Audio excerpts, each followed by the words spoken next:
Scotiabank in 9 Caribbean countries to be sold over to Republic Financial Holdings Limited. That's our top story in Caribbean Newsline for Tuesday, November 27. From the CMC News Centre in Bridgetown, I'm Nicole Best. Good evening.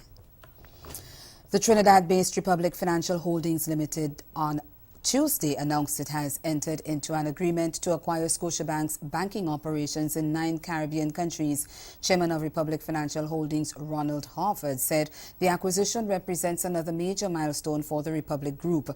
The statement said that the banks being acquired are located in Guyana, St. Martin, Anguilla, Antigua and Barbuda, Dominica, Grenada, St. Kitts and Nevis, St. Lucia and St. Vincent and the Grenadines. It said that the purchase price is $123 million, which represents $25 million consideration for total shareholding of Scotiabank Anguilla Limited and a premium of $98 million over net asset value for operations in the remaining 8 countries. Today's agreement signals the commencement of a transaction that is subject to all regulatory and other customary approvals and conditions, the statement said. Another statement from Scotiabank said that it was proud to work with the Republic Group, a leader in financial services in the Caribbean who is well positioned to invest and grow the business and to provide customers across the region with leading financial solutions that meet their needs. Well, meanwhile, 2 governments are already expressing opposition to the announcement of the acquisition. The governments of Antigua and Barbuda and Guyana have issued strongly worded statements expressing their disapproval of the way the acquisition was handled and are requesting formal applications from the Bank of Nova Scotia for the divestment. CMC's Peter Richards is following that story and has this report. The Antigua and Barbuda government says it is deeply disappointed that the announcement of the sale was made without any form of consultation with the regulators or the finance minister. For its part, the Guyana government said the agreement raises a number of issues for the banking sector in that country and for the public, which the authorities will need to carefully consider. In a letter sent to the local manager of Scotiabank in Antigua and Barbuda, Prime Minister Gaston Brown said that he was deeply disappointed and concerned that the Canadian bank would spring such an important decision on the people of Antigua and Barbuda, particularly those who have been loyal to it for almost 50 years. He says he is now informing the Bank of Nova Scotia that the decision to sell the operations in Antigua and Barbuda without the requisite consultation and agreement of the regulators and the government is unacceptable. He says if the bank wishes to divest its operations in that country, his government would strongly recommend that such divestment should be offered first to the local banks as the priority. George Tong says while the sale is not Guyana-specific, it has also taken note of the statement by the Trinidad and Tobago-based bank that the agreement is subject to all regulatory approvals.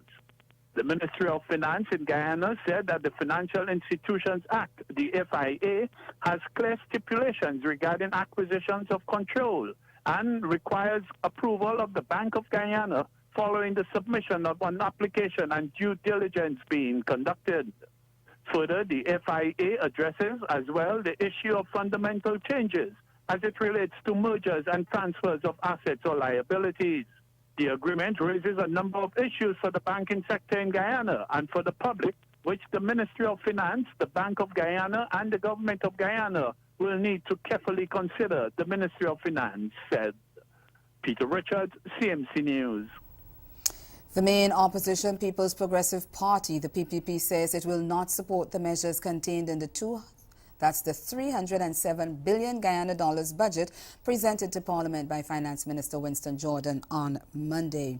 In a presentation lasted just over 4 hours, Jordan raised the income tax threshold, provided salary increases for public workers and a 5.1% hike for old-age pensioners. In addition, he said while there would be no increases in the value-added tax, the David Granger administration was providing exemptions for a number of goods and services.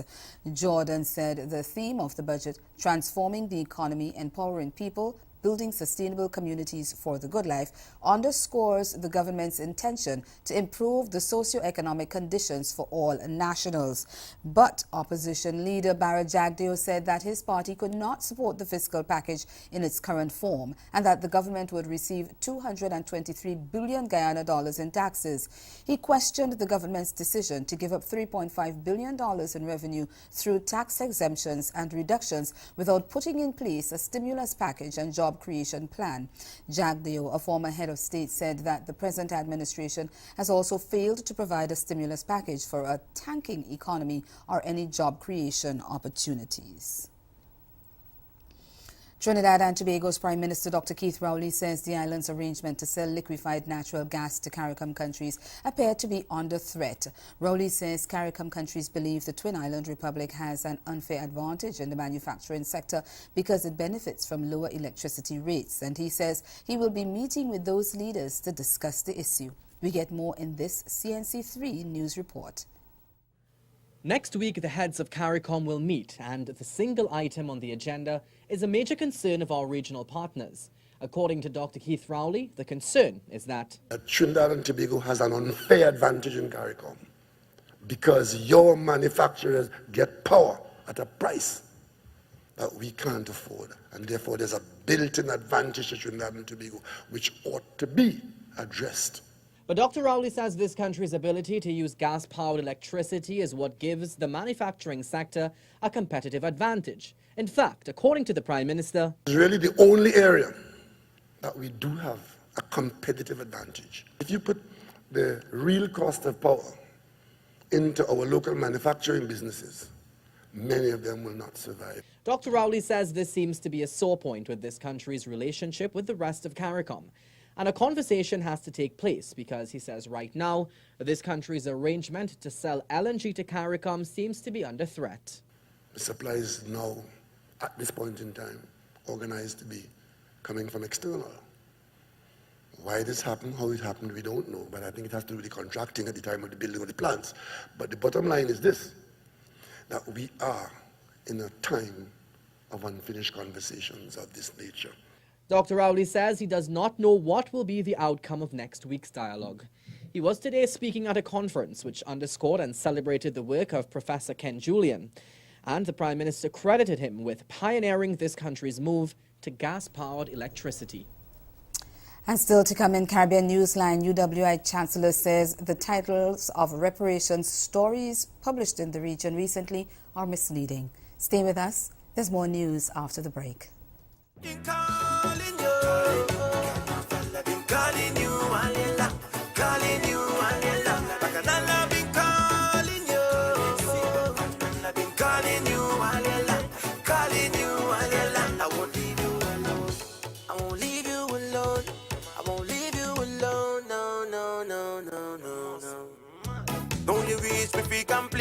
Can't have a lena me toss and sleep.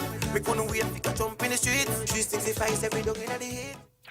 Barbados, a gift to you. The stars are coming. Hennessy and FAS 7-Star presents Hennessy Artistry. Saturday, December 1st, Kensington Oval. Doors open at 7, showtime 9 p.m. Trey Songs. 2 Mile Hill. Luciano.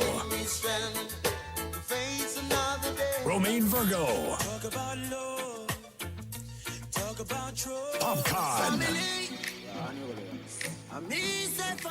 And Shabba Hennessy Artistry. Saturday, December 1st. Kensington Oval. The 10th anniversary. Hennessy. Never stop. Never settle. Drink responsibly. The art of radio storytelling is enjoying a revival in recent times, and Dominican-owned TDN Radio has joined the movement with its own original drama series, Redemption Road. Redemption Road tells the story of Pastor Felix Perriman, who lives in a fictional village on the island of Dominica, and the intricacies involved in his life and faith. Season 2 of Redemption Road will air in the fall of 2019, with more characters from various Caribbean islands and cultures introduced.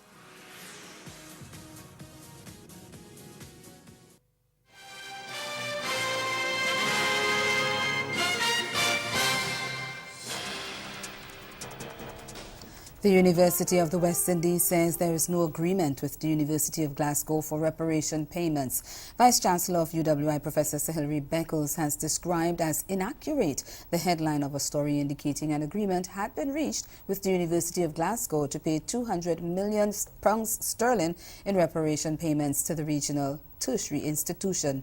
In a brief statement, Sir Hilary said that the universities are working through a memorandum of understanding built upon the principle of reparatory justice, but there is no agreement about the repayment of £200 million to UWI.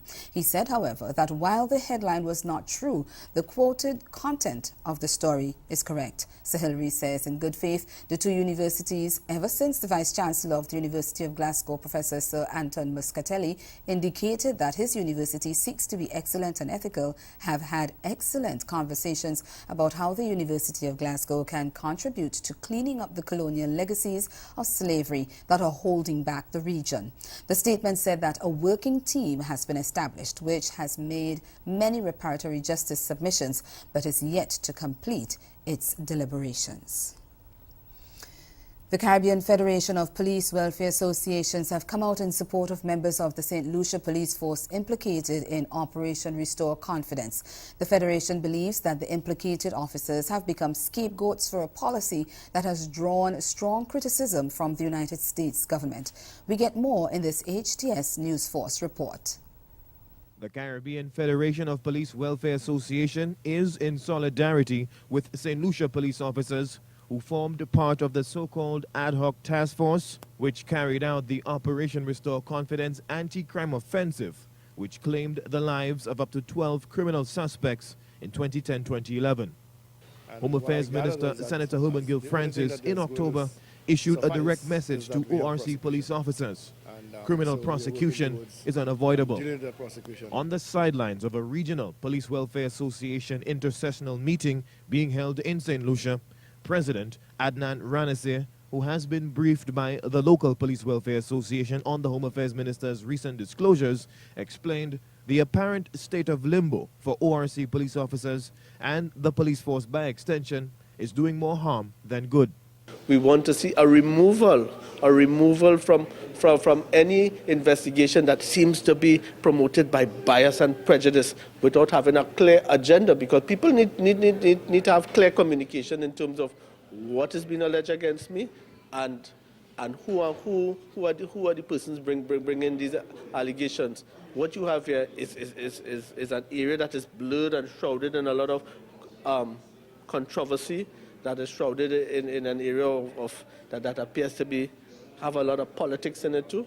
And police officers, we don't function well in those environments. In 2013, the United States government imposed Leahy law sanctions on the police force, cutting off funding and banning participation in U.S.-sponsored training programs. The Leahy law sanctions isolate foreign security agencies accused of committing human rights abuses. Despite conclusions from local coroner's inquests into the ORC police killings, a subsequent government-ordered investigation carried out by the CARICOM Implementation Agency for Crime and Security unearthed contradictory findings. Up to 5 unidentified police officers in 2017 were brought in for questioning in connection with Operation Restore Confidence. To date, no arrests have been made.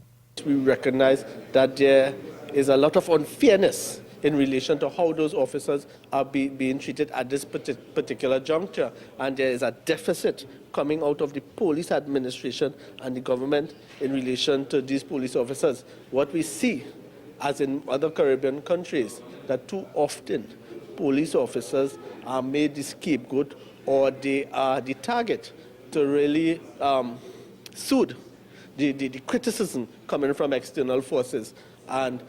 And just as we spoke earlier in terms of not having a legislative framework for welfare officers to really fill the gap or the deficit to treat with this, these officers are left to treat with this by themselves. Senator Francis has asserted the Leahy law sanctions were self-inflicted and accused local whistleblowers for triggering the U.S. embargo.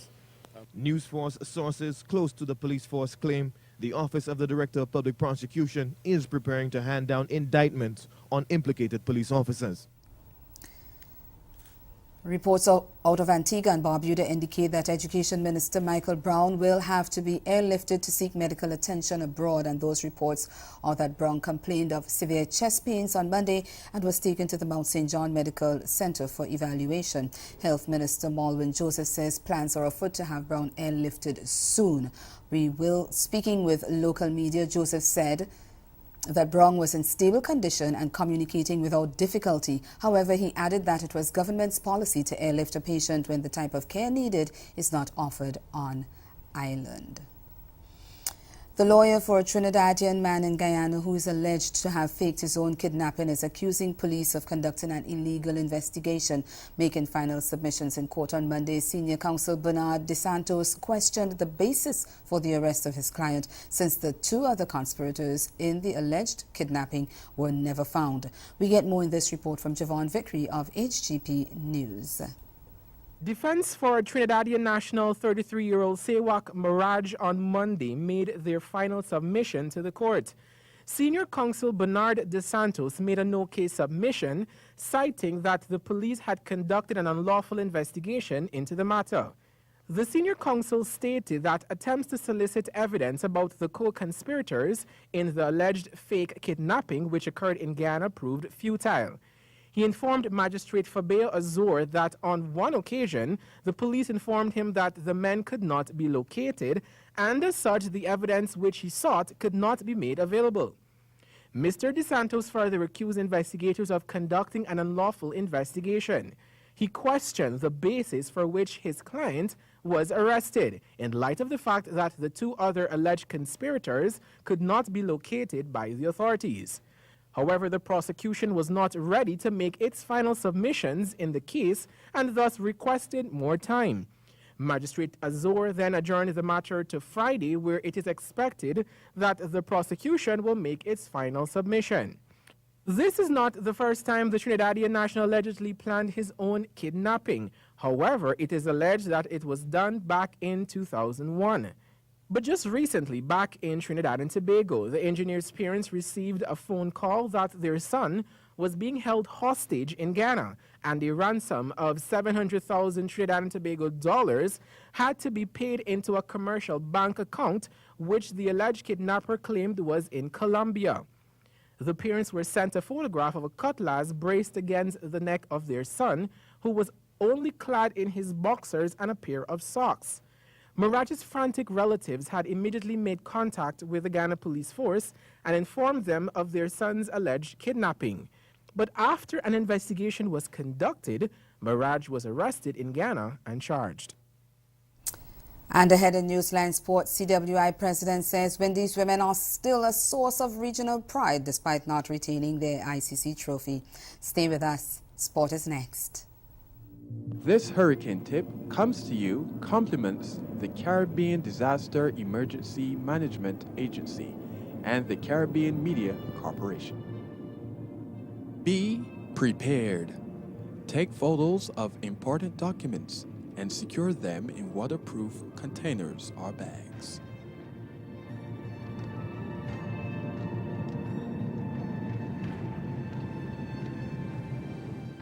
We're going to turn it up a notch. Hennessy and FAS 7-Star present Hennessy Artistry on the Beach, Sunday, December 2nd. Daiquiri Beach. Performing live, Spice, Sham, Rankin King, Mole, Stiffy, Just D, and Little Rick. Plus, World DJ, Rigo Suave, King Ghetto, Scott and Mally Fresh, Hutchin Sid, DJ Raz, Ramon G, Kamal Banki, DJ Puffy, and Jaguar DJ. Hennessy Artistry on the Beach, Sunday, December 2nd, Daiquiri Beach, 4 p.m. to 11 p.m. Hennessy, never stop, never settle. Drink responsibly. I was in the hospital for about a month, and I only slightly remember about the last 2 days. Okay. And that's very vaguely remember something. Right. Did you know why you were in the hospital? From what they told me. Yeah. That I was in an accident. Right. But only from what people had told me. I don't remember anything that had happened.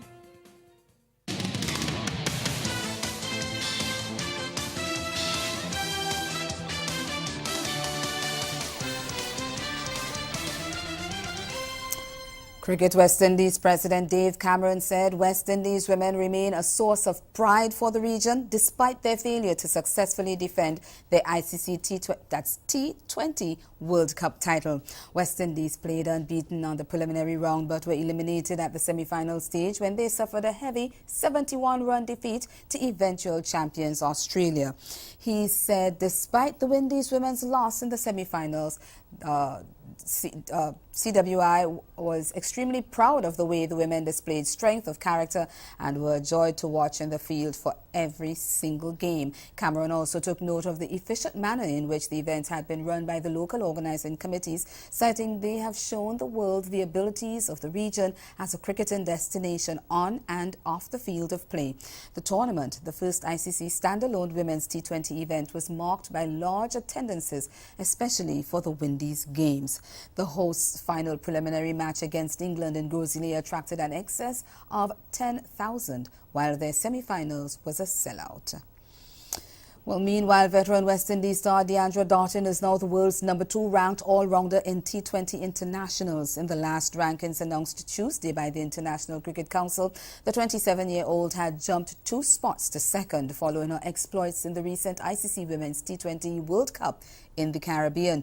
Darton overtook West Indies teammate Hayley Matthews and Australia's Aisley Perry and is now only 32 points behind her captain Stephanie Taylor, who tops the list with 353 ranking points. Barbadian Darton was one of the few consistent performers for the Windies in the T20 World Cup, making 121 runs and finishing as the joint leading wicket taker with 10 scalps.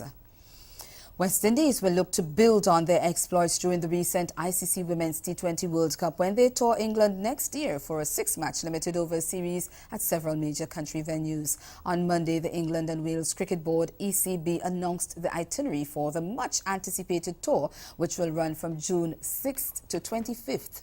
The two teams will contest 3 T20 internationals and 3 one-day internationals, the latter of which will form part of the ICC Women's Championship, the qualification criteria for the 2021 50 Overs World Cup.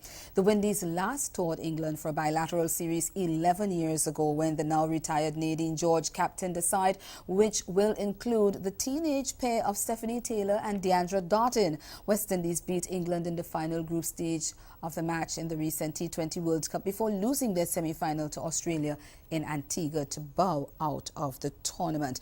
The English, however, recovered from that defeat to reach the final of the tournament, which they lost to the Aussies on Saturday night. England is the reigning 50 Overs World Cup champions following their triumph at home last summer. Still in cricket, Director of Cricket West Indies High Performance Programme Richard Pybus says he is pleased with the new direction of the regional body after it has been restructured in 2015. TVJ's Trishana McGowan reports. 2015, when the then West Indies Cricket Board decided to no longer have the High Performance Centre operate under its previous format, there were questions about how it would affect cricket in the region. However, 3 years on, High Performance Director Richard Pybus is happy with what they have achieved. I think we've got a really exciting group of players coming through. We've got a wave of players coming through, and you know, the public would have seen some of these guys come through, and some of the younger players starting to play for the West Indies now. Guys are in their early 20s. There's a core group of players in the West Indies setup who are all in their mid-20s, who are starting to, they've consolidated their position over the last 24 months or so. So I think we've got a core group of players there where we can really start to generate some serious competition for spots. With the establishment of 6 CWI Professional Cricket League franchises, the High Performance Centre is now dedicated to providing the finishing touches to elite players that emerged from regional competitions. I think it's a very good initiative. However, it is one that the JC have been working on for the last few years. At our retreat in St. Andrews in Chilana recently, and also at our Youth Development Committee meeting is one that we really discuss and want to put into place right now. So I think from a JCA perspective, we're on the right track. So I believe that once we can work in tandem with Cricket West Indies, then that should really enhance our cricket. But in order for the program to be successful, there must be resources. I mean, if we had money, we could do a lot of things. Facilities. We don't have the type of facilities that allows us to do the kind of things that we would like to do technically. Facilities and facilitations, access to certain things. So I think those are the two elements. We do have sufficient coaches that we could have the programs, especially when we get to an academy stage. We are trying to fill out the other aspects of this program by having more coaches trained to be in the system. But even with the proper implementation of the system, players can't just walk into the international setup. Locally, I think we have one voice locally, but what we really want now is for the cricket West Indies selectors to really have dialogue with the local selectors then, so that we share the same vision. Jamaica was the last of 6 visits around the region for Pybus, who will now submit a report to the board at Cricket West Indies. Switching sports now, Trinidadian gymnast Thema Williams has won her lawsuit against the TNT Gymnast Federation over her failed Olympic dream. In his judgment at the High Court in Port of Spain on Monday, Justice Frank Sipasad ruled that the federation, along with its former executive members, acted unfairly and unreasonably when they replaced Williams at an Olympic test event in Rio de Janeiro, Brazil in April 2 years ago. Justice Sipasad contends that the TTGF failed to properly investigate claims that Williams was injured at the warm-ups for the event before they voted to replace her. However, the High Court judge did not award her full multi-million-dollar claims for damage for loss of promotional and scholarship opportunities in. And that's the sport. Stay with us. We'll be right back.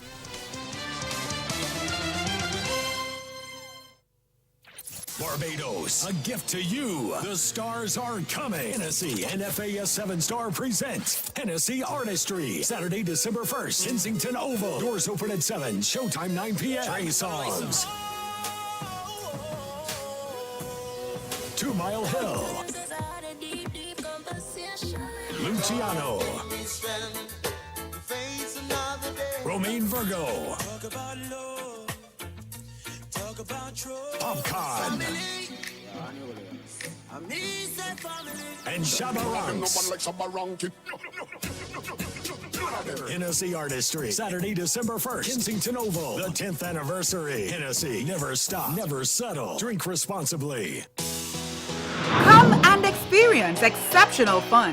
Meet amazing people. Enjoy fantastic food and rock the nights away to world-class music at the 23rd Annual St. Kitts Music Festival. 3 nights of musical entertainment from the 27th to the 29th of June 2019.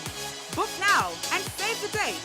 For more information, log on to stkittsmusicfestival.net. St. Kitts Music Festival, an experience like no other.